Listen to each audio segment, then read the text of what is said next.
महाऐश्वर्या महावीर्या महाबला महाबुद्धिर्महासिद्धिर्महायोगेश्वरेश्वरी महातन्त्रा महामन्त्रा महायन्त्रा महासना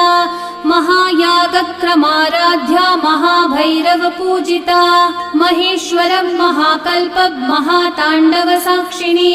महाकामेश Mahishi Mahatripurasundari चतुष्षष्ट्युपचाराढ्या चतुष्षष्टिकलामयी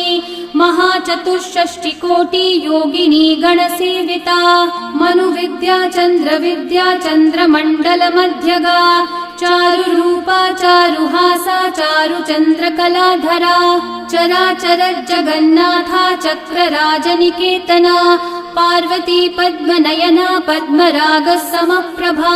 पञ्चप्रेतासनासीना पञ्चब्रह्मस्वरूपिणी Chinmayi